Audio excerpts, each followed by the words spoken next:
ونعوذ بالله من شرور أنفسنا ومن سيئات أعمالنا من يهده الله فلا مضل له ومن يضلل فلا هادي له وأشهد أن لا إله إلا الله وحده لا شريك له وأشهد أن محمدا عبده ورسوله أما بعد فأعوذ بالله السميع العليم من الشيطان الرجيم هريرة رضي الله تعالى عنه قال قال رسول الله صلى الله عليه وسلم سبعة يظلهم الله في ظله يوم لا ظل إلا ظله إمام عادل وشاب نشأ في عبادة ربه ورجل قلبه معلق في المساجد ورجلان تحابا في الله اجتمعا عليه وتفرقا عليه ورجل طلبته امرأة ذات منصب وجمال فقال إني أخاف الله ورجل تصدق أخفى حتى لا تعلم شماله ما تنفق يمينه ورجل خاليا ففاضت عيناه د میدان محشر چکم سخت په انسانانو باندې راتلونکي دي د هغې په حواله چې الله او د الله نبی سو ویلي دي موږ د هغې تذکره کوله او دا خبره غالبا ټولو اوریدونکو ومنله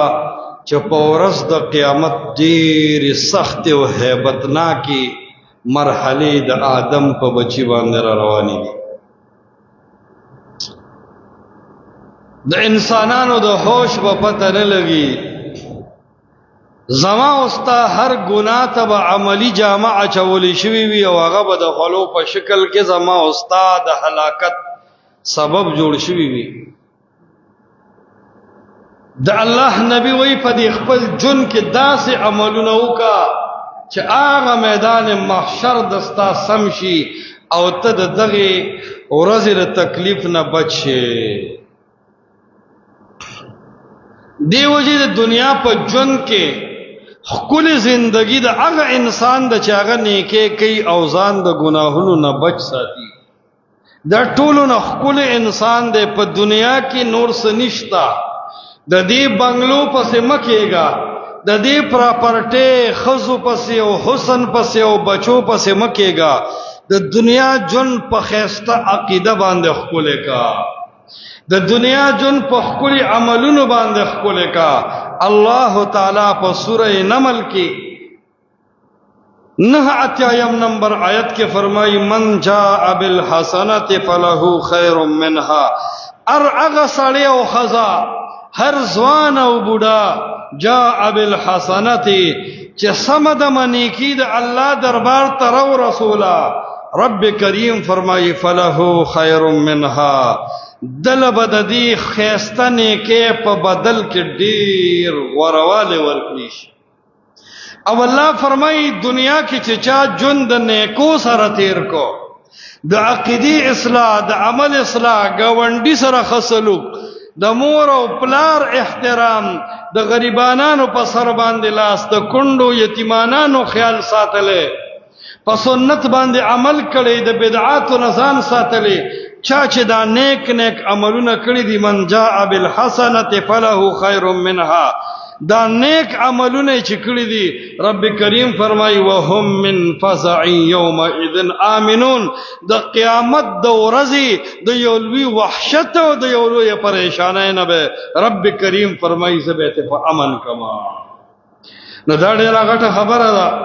چې دنیا کې ته د خپل نیکو د وجه او د الله د فضل د وجه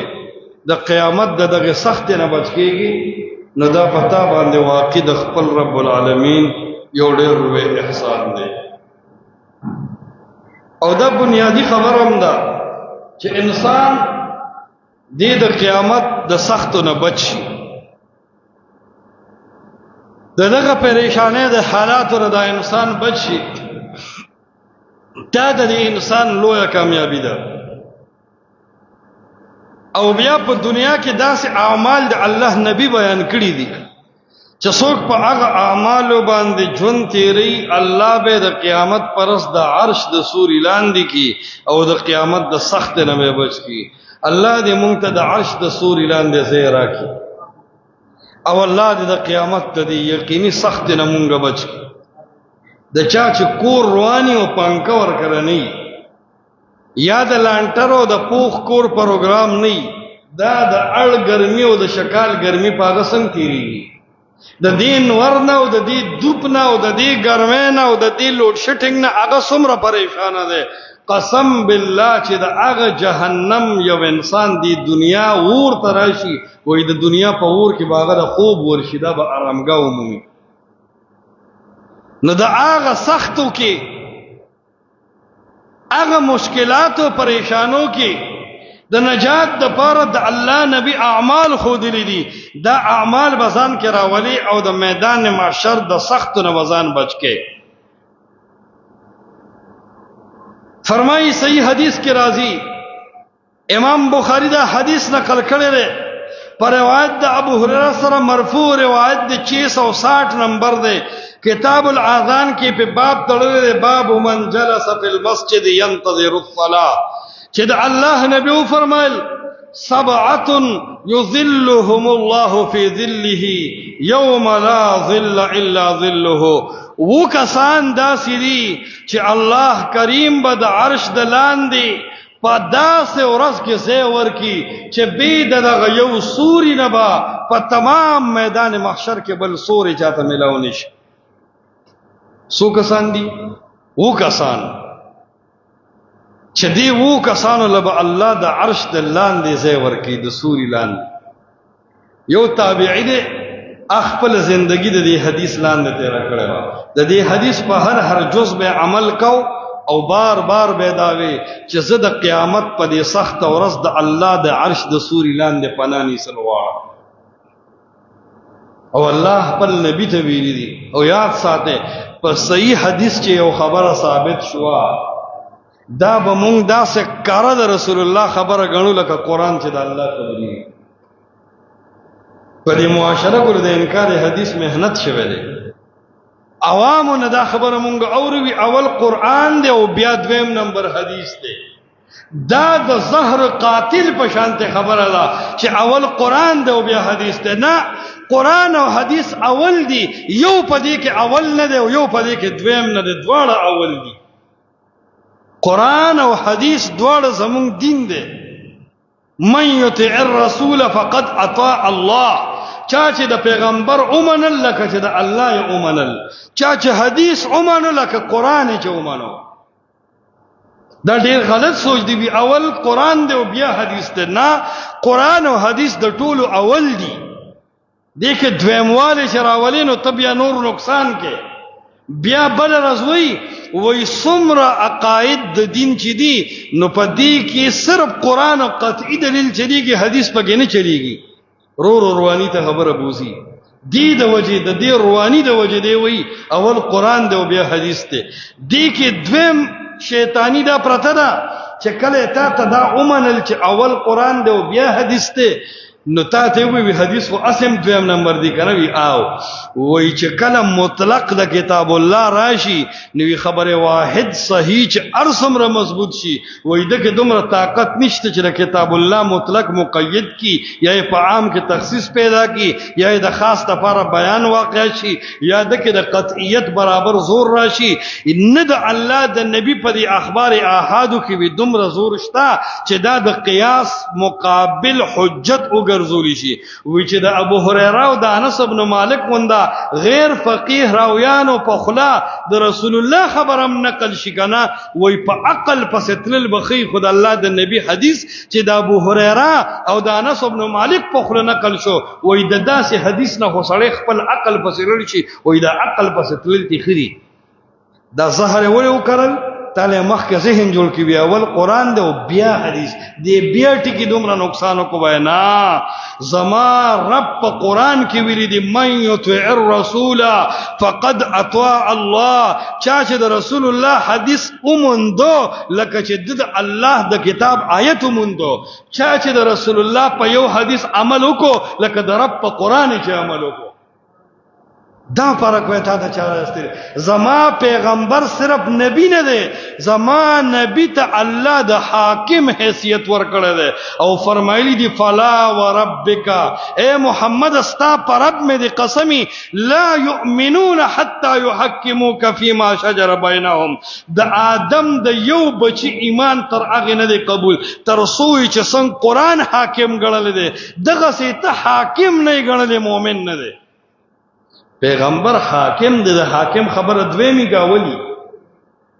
دا کم کفر په دې ملک کې شروع دی په منبر او محراب د خپل پټکی والا د وفاق د مدرسې فارغ خد غټي جوبې او د غټي ګيري والا هغه په عوامو ته وی اول قران دی او بیا حدیث ته نور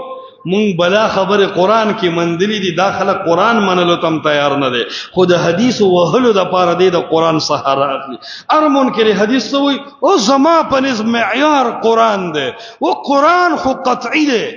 والله چې ډېر خبره ورته هم چې قران قطعی کې وي او دا ماتوریدیان دا د ابو حنیفه کوفی بچیان دا غي منلو ته نه دي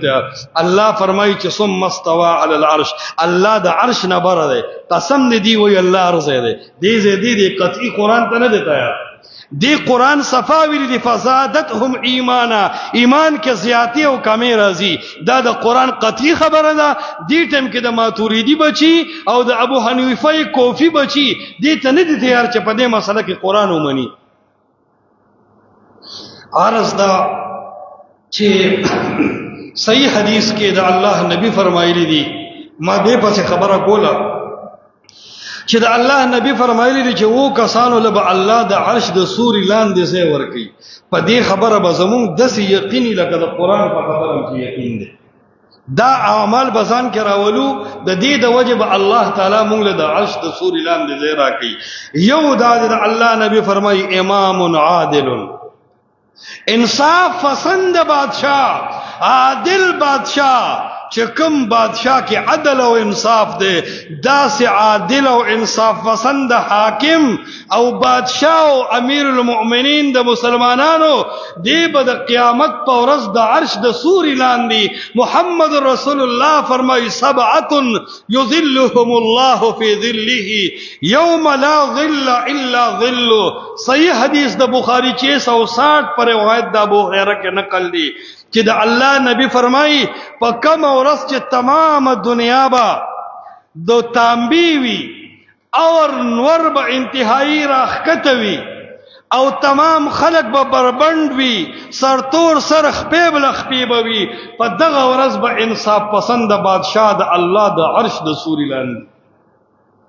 ډېر لوی خبره ده الله د بادشاہانو کې عدل او انصاف پیدا کی عادل بادشاہ ستوي عادل بادشاہ دیته وي چې د غریب پسترګو کې اوخ کې د کونډه او د یتیم په گریوان اوخ کې دا غزړشلې سیدنا عمر د یو یتیم کور د ماشومانو د جړه आवाज اوریدلې ده خبره خزه د کټ را پاسولې ده اورې په وګ باندې خېدي هغه عمر ورډه بولې صلیب اشلک مربع میل باندې بادشاہ دے بادشاہان څومره مغرور بادشاہ خپل خزه د یتیم او د کونډه خدمت نه بوزي خپل خزه چې ور مخ کې کړی دا هغه تیلی وخی هغه خلور نږدې کړی پوکي وخی اور بلې سیدنا عمر بار ماشومان مشغوله کړي اغیله د خوراک انتظام کوي دا ولي کوي د عمر دنه په سړ باندې ور بریږي چې یتیم ولې وګره کونډه ولې وګره مسکینان ولې وګړي اے د اسلام او د مسلمانۍ په نوم باندې د غیر په قدم روانو بادشاہانو لګ وګوره کتاسو کې عدل راغی کتاسو کې انصاف راغی کتاسو د علماو قدر وکړو کتا سو د مدرسې طالب ته په قدر وکتل،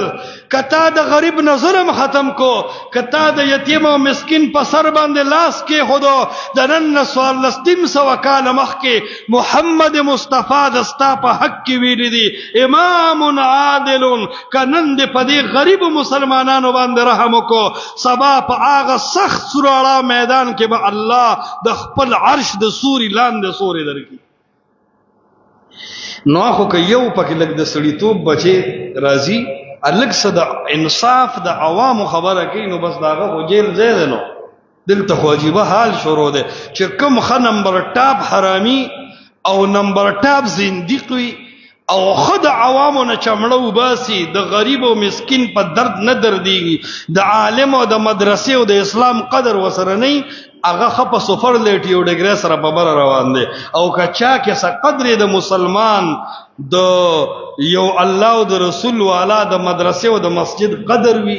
اپ د ملک کې خوار او ذلیل دی، هغه که غریب دی، هغه که غریبه ده، هغه یتیم دی، هغه یتیمه ده، که هر څوک دی. اے رب کریمه په دې خسته مسلمانانو باندې اسلامي خپل عادل بادشاہان مسلط کړه. او اے رب مسلمانان د دې ظالم بادشاہانو د ظلم نه بچ کا. نو محمد رسول الله فرمای امام عادل، نیک بادشاہ، انصاف پسند بادشاہ. دغه دنیا کې ډیر نرم زندگی تیر کړی دا، دغه بغیر د ایټرن او د ایسی نه جون نه تیر کړی دی، خو په اکسلای کې ګرځیدل دي. نو د په میدان محشر هغه سخت ته چټټینګی دي شي، دی بربند سرتور سرخ پیب لخپی په عوامو کې کم زودری دي شي. الله فرمایي چې ته عادل وې، زبد په هغه میدان ذلیل او رسوا نکم، د خپل عرش سورې په پتا باندې او کم تا په امن کم. هو یتیم مجړوا، کونډه مرجوا، چونی مخ پکوا، طالبان مخ پکوا، مدرسې مروانوا، خولي سلفیان متنګوا، د قران د حدیث وارثان متنګوا. دا سه سورې بدل درکم چې د قیامت د ورځې د ټنشن نه بده پیغام کم، ته چې د میدان محشر د سخت تپوس کې رب کریم بتا ته د جنت لار کولاو کړي. امام عادل، نو دا ځای پکې د بادشاہانو د پاره دی چې دیو کې د الله تعالی یره په ایمان رااله. دا ډېر ضروری او بنیادی خبره ده. په دې بسړې په میدان محشر کې دا غ سخت نه بچ کیږي. دویم نمبر شاب نشأ فی عبادت ربه، اغزوان چې کوم ځوان خپل ځواني د الله په عبادت کې تیر کړی دا، د الله په فرمان بردارۍ کې تیر کړی دا. محمد مصطفی فرمایي، صحیح حدیث د بخاری کې راغلی دی، 660 نمبر روایت کتاب الاذان کې امام بخاری پر روایت د ابو هريره ذکر کړی دی چې کوم ځوان خپل ځواني د الله په عبادت کې تیر کړه، د الله نبی فرمایي سبعه یظلهم الله فی ظله یوم لا ظل الا ظله. دا سه عبادت گزار ځوان په میدان محشر با رب کریم د هغه ګرمه نه بچ کی او د خپل عرش د سوري لاندې به داسه ځوان ته الله سوري ورکی. دا اوس د هر ځوان د دې خبره مهنتو کې د نن نه خبدا نیت کوو چې د دې حدیث د لاندې راشو خپل باقی زندگی به د الله په عبادت کې صرف کوو کنه مې صرف کوو. شاب اغزوان نشأ فی عبادت ربه، چې شپه ورځ الله ته ولاړ دی، د شپې الله ته ولاړ، د ورځې الله ته ولاړ، که د جهاد ټیم راځیم د توره په لاس باندې را، که د روزې مقرازیم دی د عاشورې د عرفې، دارنګ د پیر په ورځ د جمعرات په ورځ باندې روزه نیسي، دارنګ دی ایام بیس کې روزي نیسي، دارنګ دی د هر ګناه نه ځان ساتي، دی چې جمعات ته رادن کېږي تحیت المسجد کوي، دی چې کله او سو کی تحیت الوضو کی، دے د شپې د خوب عیسا نیمه د الله په عبادت کې تیری، دے قرآن زده کی، دے حدیث د رسول الله زده کی، دا سلفی د حق دعوت چلی. دا سوان شاب نشأ فی عبادت ربه. اے ځوانانو واور خپل ځواني د الله په عبادت کې صرف کا. کم ځوان چې خپل ځواني د الله په عبادت کې صرف کړه، زما محمد عربي فرمایلی دي داسې ځوان به د قیامت په ورځ چې خلک به بربند ولاړوي، خلک به سرتور سروي، خلک به خپېب لخپې وي، خلک به په خپلو خلو کې ډوب وي، خلکو باندې به نور راښکته شوي وي او او د نفسي نفسي چغې ووي، داسې سلفي ځوان به الله د دې میدان محشر نه اوچت کی او د خپل عرش د سوري لاندې به رب کریم سوري ورکړي. او زما د پر رب العالمین قسمی، دا طالبان د مدرسې او دا چڼي دا د دې حدیث صحیح مصداق دی ان شاء الله. دا ټول شپه لګیای د شپې تر ناوخته د خپل قال الله او قال رسول الله یادی. د سار د وخت پاسی الله ته لګ جړه کوي، د سار منس پس نه ود کیږي، د مسنون اسکار کوي، د چې جمعات تر دن نکیږي، دی ول الله ته سجده کوي، بیا خپل کتاب تکینی. د د زندگی په دې کې تیر شو، د چې کله عالم شي دی بیا په منبر ولاړی د شرک خلاف دی،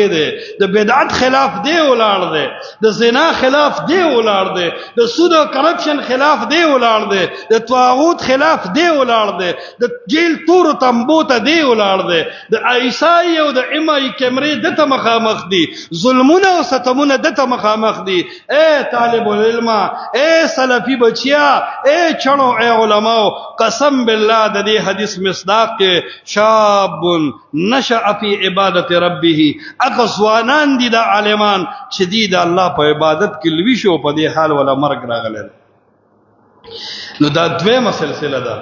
چې په دې بم الله د میدان محشر د سختو نه بم الله بچ کی. الله دې وکړي چې موږ د میدان محشر د سختو نه بچ. دا صفت ګورزان کې راوړو د الله عبادت. ډیر خلک داسې یا چې فرضو کې د سنت کولو دم تم ختم شوی دی. دم نه دی د سړی دم، دا چې یو ځل کې ناستو بس ته خرابې ته رواني. په فرایض استا غاړه خلاص شو، په نوافلو، په سنتو، په تهجد خپل ځان رب العالمین ته نږدې کړ. شاب نشأ فی عبادت ربه، چې جمعه تر دن نشه خامخا تحیت المسجد کوا، چې او دس او کې تحیت الوضو کوا، د شپې د بانګ نه غنټه مخ کې پاسا قیام الليل کوا، تهجد کوا، الله تعالی جاړه، سحر منس پس مستون اذکار کوا، او بیا د سار او ماهام اذکار کوا. فارغ ټیم چې ته ملاویږي نوافل کوا، الله ته ودرېګا، غپونه مزي موبایل فیسبوکی گیمونه پرېږده، الله ته د سجدو چل زده کا. دا عادت چې زده کو د پیر په ورځ روزه نیسا، د جمعرات پر ورځ روزه نیسا، میاش کې درې ورځې د ایام 20 روزي نیسا، د عرفه روزي نیسا، د عاشوري روزي نیسا. ځان ستړی کا دا د عبادت صفت ځان کې پیدا کا. د الله نبی فرمایي شاب نشأ فی عبادت ربه، کوم ځوان چې د عبادت او اهتمام کړی دی، الله تعالی به د قیامت په ورځ د عرش د سوري لاندې بل سوري. شیخ الاسلام والمسلمین علامہ ابن تیمیہ رحمت اللہ علیہ 44 سال په عمر کې د جیل نه جنازه راوړه، او په دې 44 سال کې د وادم نه لري نه دی وسګار. او کله چې لامبو شاګردان وي مونږ چې کله په بل مخ کو وای د په حرم لا باندې د اوسپنې د نټونو نشانات جوړو، ټول په سوري کړه په ګرم اوسپنو باندې. وای دا سملا چرته مونږ په جون کې د چانه ولیدلې، څنګه چې د شیخ الاسلام ولیدا ګوته او چتره. او کله چې جنازه ته روله او کټه وړو، مور معمولی مسکه شانته شو. او یو عالم وای ما د مور خولې ته وګ نږدې کو چې د مور یې سوي، وای مور یې وای چې بچي زا لاړ شد مشه، ځان دې مستړی کو، خلق دې مستړی کړل، شپه دې ونکتا، رس دې ونکتا، د ځوانۍ په خوند پوه نه شوې، ستا واده ما ونه لیدو، ستا ډولې ما ونه لیده بچې. ماشوم وی چې لاړې مدرسې ته، د بادشاہ خلاف ته وجنګېدې، د قوم خلاف ته وجنګېدې، د تاتار فتنه تا چیلنج کړه، لوی پوجونه تا مات کړل. ستړی شوې بچیه زه لاړ شه، دمه شه، دا خلک به هم لږ دمه شي، پرېږده دې دنیا کې مصروفه پرېږده. تلاړ خپل رب العالمین سره ډیر ستړي ستړي وې دا الله خپل ستړي لاړې ورشه اوس به رب العالمین دمکی د جیل خلکو نه تاسو شو شیخ الاسلام چې وفات کېده سوي خلک وې دا آیت وې چې عند ملیک مقتدر یو ورځ به مونږه تقیاګانو ته ډډې والی د شرابو ګلاسونه به ګرځي او د لوی بادشاہ مخ ته به ګورو د آیاتونه په خوله باندې او د شیخ الاسلام وینه د وجود نه زیاته وبهده او دکې د وفات او د ځنکدن او آخري سلګوي دې ته وایي شاب نشأ فی عبادت ربه. اے شیخ الاسلام زمون کلک یقین دی چې د میدان محشر په سخته خلق بربند ولاړوي خلق سرتور سرخ پیب لخپیوي په خلق نور د یوین زی برابر را کته شوی ان شاء الله زما غفور او رحیم رب تا د عرش د سوري لاندې په حفاظت کې ساتي. او دا سه هر ځوان چې خپل ځواني د الله په عبادت کې وقف کړي هغه ځوان چې هغه بس د الله عبادت سره کاری او دا شاب بونټه کې ولي وي نن چې څومره فتنې دي کنه د هغه فتنو شاته ځوانان ولاړ دي کله زنا فتنه ده او چکلې آبادی دي خو په ځوانانو آبادی دي کله ځوان دین زده کو نو په یو ملک کې او په یو کلی او په یو کور کې په یو اداره کې به د دنه د زنا اړیب جوړی شي د لپاره غیر او تزمون ځوانان معلوم دي چې دیو دین پرېخه ده نو هغه ورته د زنا د لپاره اړې کولا وکړي هغه ته پته ده چې ځوان سره د ذهني سکون د لپاره بل لار نشته یا په آیس کولا وکړل چرس په کولا وکړل پوډر په کولا وکړل او یا په زناګانې کولا وکړي هغه ته پته ده ځوان صرف د دې سيزونو تر حد پاتې شو هغه ځوانان ختم شو چې هغه به کفر توي چې اے کفر زما کور او زما کلی ته څنګه هغه ځوانان ختم شو چې یو محمد بن قاسم راغه او حجاج بن یوسف خپل روانه راولېګو د ولسو کالو په عمر کې چې دا هغه عربو نه راولېګو په دې هند باندې راغه نو د راجا داهر تمام سلطنت مات کو او په دې کراچۍ باندې راغله دی او په دې ملکونو د هند باندې د اسلام جنډه د ولسو کالو په عمر کې محمد بن قاسم ودرول لاړو هغه محمد بن قاسم هغه ځوانان په چکلو باندې مختبل شو هغه ځوانان په آیسو سیګریټو چرسو کې مشغول دي هغه ځوان او د یوې خزه په آه باندې راغلیو چې راجا داهر یوې ځوان جینلا د سرنلو پټه راخ کلا نو هغه جینې بے سوک او بے کور وا هغه आवाज کو او حجاجا دا خبر حجاج بن یوسف ته ورسېدا چې یو ځوان جینې بے پردې شوی دا او د خلینې د حجاج نو موته ده هغه محمد بن قاسم راغله د هغه راجا داهر سره د تر نه جدا کړ نو د الله نبی دا دویم ټکو فرمایل شاب نشأ فی عبادت ربه دویم یو ټکی د الله نبی فرمایلی دی ورجل قلبه معلق فی المساجد اغه ځوان اغه نارینا او اغه سړی قلبه معلق فی المساجد چې دا غزل جمعتون سره تړلې ده دا ډېر لوی صفت دی او دا په ختمېدو باندې زمونږ یاد شي چې دا فرض بلدو شو دا مشران دا سپینګری دا خلق بناستو د جمعات کې به تلاوتونه کول د جمعې په ورځ به د مخ کې نه مسجد ډک وو دا زمونږ د یادو خبرې دي چې د جمعات کې د منځ نه بعد بم خلق ناستو د منځ نه مخ کې به خلق راغی او 10-4 دام به وکړل خپل تلاوتونه به وکړل بانګ سره به حاضرېدل دا د مؤمن صفت دی د الله نبی فرمایي د کم انسان زړه چې جمعات سره لګېدل دی هر بیان ته حاضرېږي نوې ځای ته عالم راغلی دی او عالم الله او رسول خبرې کوي د خپل روزګار له چوټي ورکی خپل کاروبار له چوټي ورکی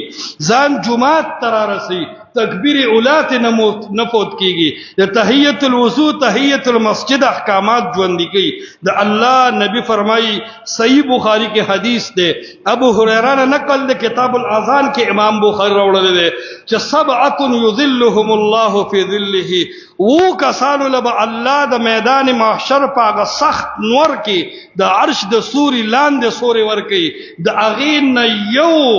اغزوان دی رجل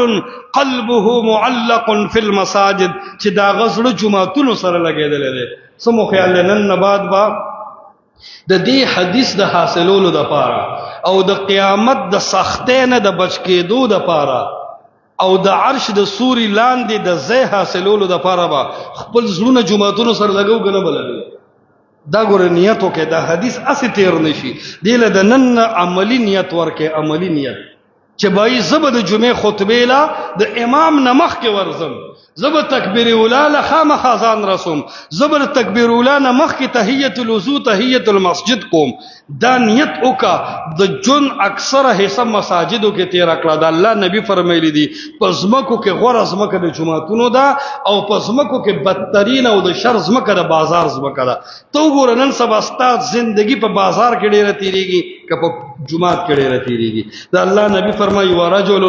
قلبه معلق فی المساجد هغه ځوان چې د هغه زړه مساجدو سره لګېدلی دی داسې ځوان له به الله تعالی د قیامت په ورځ د عرش د سوري لاندې سوری ورکي او داسې سوری دی چې د دغې سوري نه علاوه به په تمام میدان محشر بل سوری نه ګورئ الله تعالی دې موږ صحیح د قرآن د حدیث تابعدار کړي دا د میدان محشر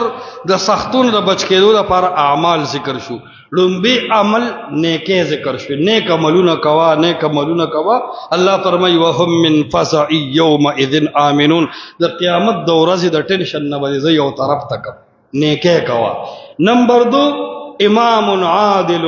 نیک بادشاہ بس د قیامت پر ورځ د عرش د سوري د لاندې ځای کم نمبر 2 شاب نشأ فی عبادت ربه هغه ځوانان چې هغې خپله ځواني د الله په عبادت کې صرف کړې ده دا ځوانان به الله تعالی د قیامت د سختې نه بچ کړي او د عرش د سوري لاندې به الله سوری ورکړي نمبر 3 ورجل قلبه معلق فی المساجد اغه ځوانان اغه نارینه چې د هغې زړونه جوماتونو سره تړلي شوي دي داسې سړي به هم الله تعالی د عرش د سوري د لاندې ځای کوي ګورې موږ محتاج یو مونږ به الله ته جاړو